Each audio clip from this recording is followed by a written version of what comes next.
सांसद नीरज डांगी ने सदन में आपदा प्रबंधन संशोधन विधेयक 2024 पर चर्चा के दौरान अपने भाषण में कहा, 2014 और 2025 के बीच भारत ने बाढ़, हीटवेव, चक्रवात और भूस्खलन सहित कई आपदाओं का अनुभव किया, लेकिन इन आपदाओं से प्रभावितों को राहत के लिए गठित राष्ट्रीय आपदा प्राधिकरण (एनडीएमए) के द्वारा कोई राहत नहीं दी गई। कहा जाता है कि डूबते को तिनके का सहारा ही काफी है, लेकिन केंद्र की भाजपा सरकार आपदा प्रभावितों को तिनके की सहायता तक देने में असमर्थ लग रही है।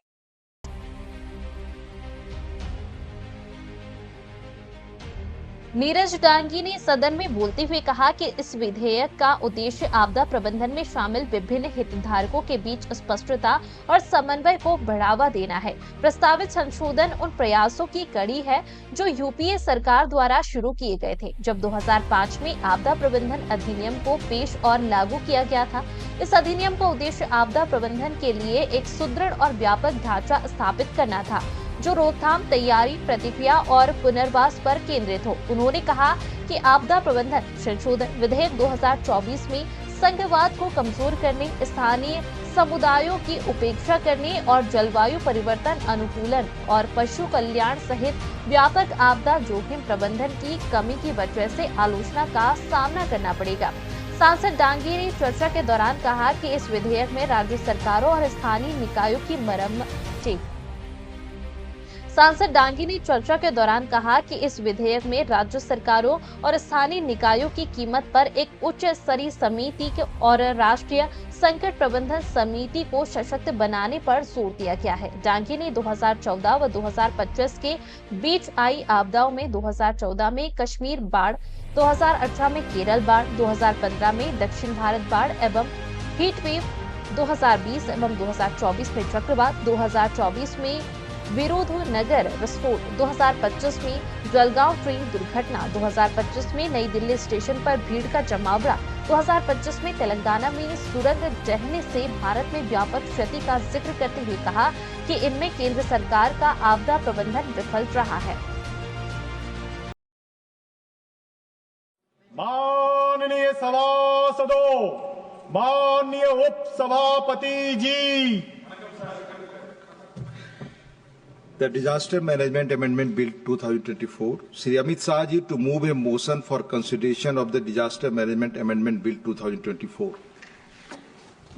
महोदय, मैं प्रस्ताव करता हूं कि आपदा प्रबंधन अधिनियम 2005 का संशोधन करने वाले विधेयक पर लोकसभा द्वारा पारित रूप में विचार किया जाए। कुछ बोलना चाहेंगे? नहीं। Motion moved.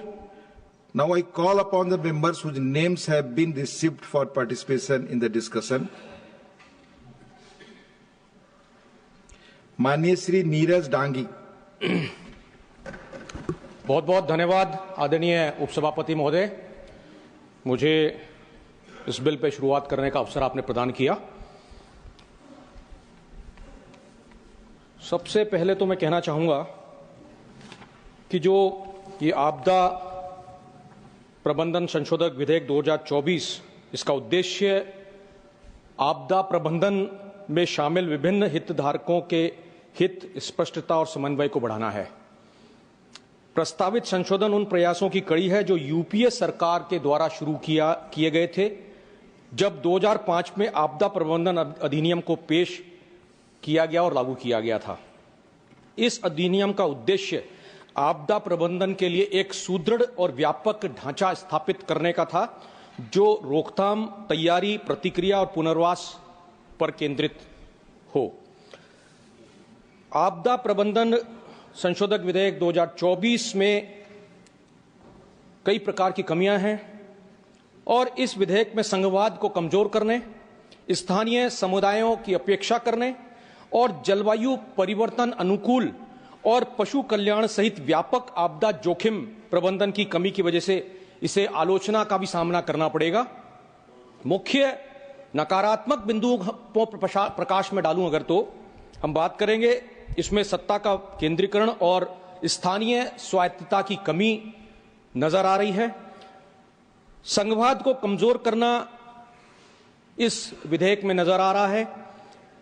राज्य सरकारों और स्थानीय निकायों की कीमत पर एक उच्च स्तरीय समिति HLC और राष्ट्रीय संकट प्रबंधन समिति NCMC को सशक्त बनाने पर विधेयक का जोर विवाद का एक प्रमुख बिंदु है और एक शीर्ष से नीचे का दृष्टिकोण महत्वपूर्ण आपदा प्रतिक्रिया प्रयासों में देरी का कारण बन सकता है, क्योंकि स्थानीय अधिकारी जो अक्सर पहले प्रतिक्रिया के बारे में जिक्र करते हैं और होशियार करते हैं, वे सभी हाशिए पर हैं।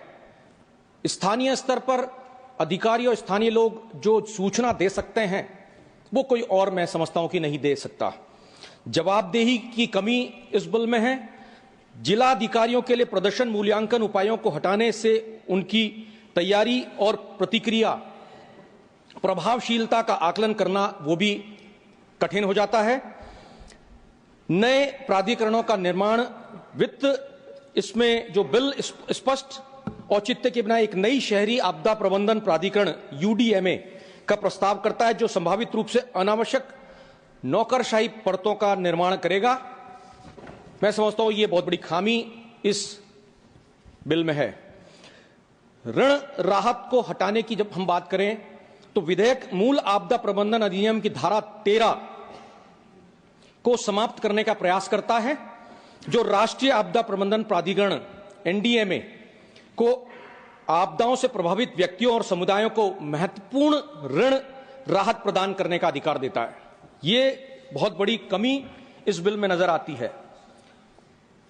आदरणीय उपसभापति महोदय, जो ये विधेयक है, इसे पेश करने का मुख्य कारण वायनाड भूस्खलन जैसी त्रासदियों से बचने के लिए और उनसे निपटने के लिए विशेष रूप से है, और जो आपदा प्रबंधन अधिनियम 2005 जिसकी शुरुआत 2004 के उस हिंद महासागर में भूकंप और सुनामी जैसी जो विनाशकारी आपदा आई थी उसके बाद हुआ था, जो इस अधिनियम को प्राकृतिक आपदाओं से प्रभावित लोगों को सहायता और पुनर्वास प्रदान करने और उनके जीवन के पुनर्निर्माण में मदद करने के लिए लागू किया गया था। उस समय में जो UPA 1 सरकार थी, कांग्रेस के समर्थन से कांग्रेस की सरकार थी, और उस वक्त मुझे याद है सुनामी का वो जो दौर था, और उसमें जब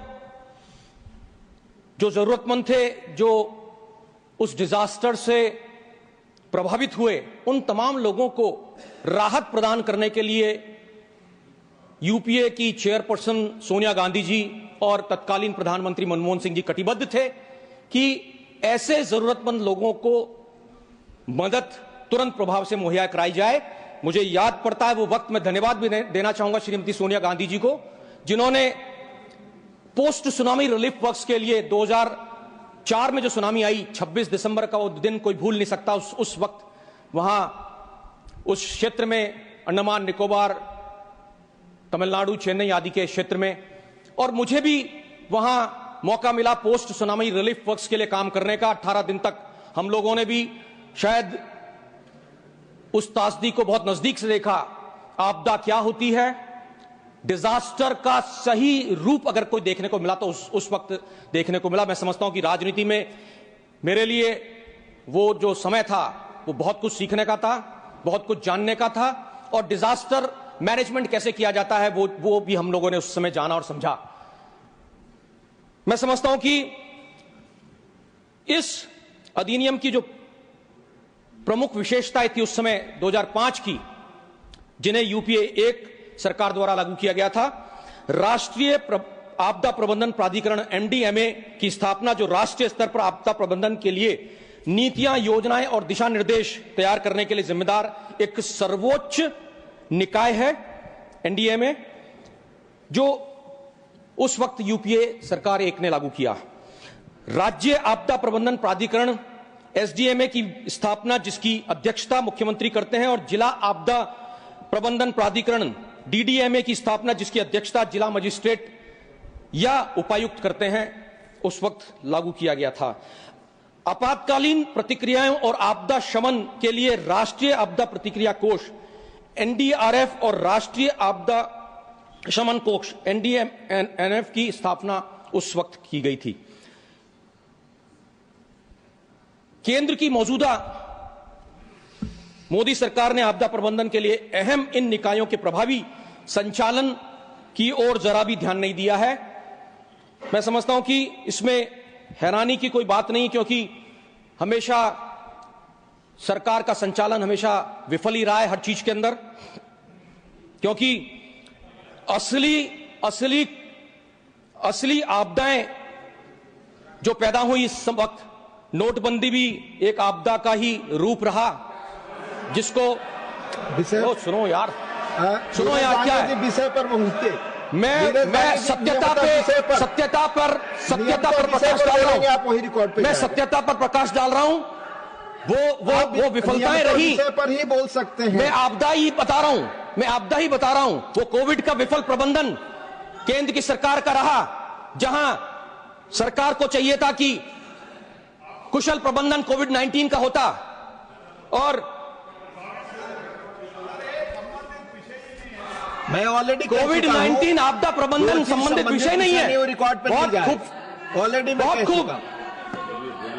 आप विफल हो गए, ये तो उसे प्राकृतिक विपदा सर, कोविड-19 अगर विफलता नहीं है, कोविड-19 अगर आपदा नहीं है, तो हमें इस डिजास्टर बिल पर बहस करनी ही नहीं चाहिए। इनफैक्ट अगर कोविड-19 जैसी महामारी देश में नहीं आई होती, तो मैं समझता हूं कि हम लोग इस विधेयक के ऊपर आज चर्चा ही नहीं कर रहे होते।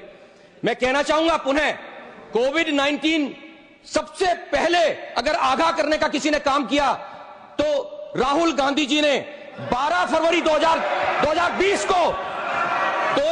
को एक ट्वीट किया था, और उनके शब्द थे, corona virus is an extremely serious threat to our people and our economy.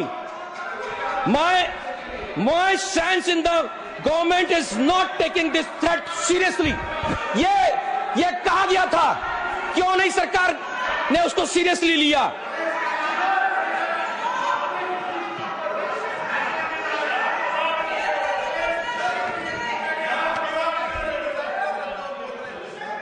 National disaster PM sir, अभी वो ये कह रहे कि sir, I am not yielding unnecessarily sir. Covid, I object. मैं ना तो विषय से भटका हूं, ना मैं विषय से भटका हूं, और ना मैंने कोई अतथ्यात्मक कोई यहां पर कोई तथ्य रखे हों। तथ्यों से परे अगर कोई चीज है, तो ऑब्जेक्शन का पूरा अधिकार इनको है। पीएम केयर फंड का निर्माण किया गया, जिसे मैं तो कहूंगा कि PM does not care fund है। ये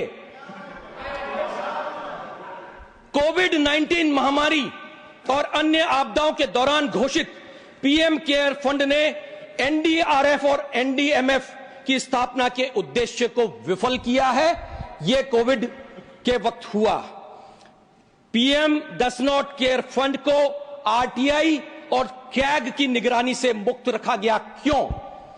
मोदी सरकार ने इन फंडों के उपयोग को लेकर जो है पर्देदारी इसको बनाए रखा, पर्दे में रखा, इसका खुलासा कहीं नहीं हुआ। यहां तक कि आपको याद दिलाना चाहूंगा सारे सदस्यों के लिए, चाहे ट्रेजरी बेंच हो चाहे विपक्ष हो, हमारा उस वक्त का जो एमपी लेड फंड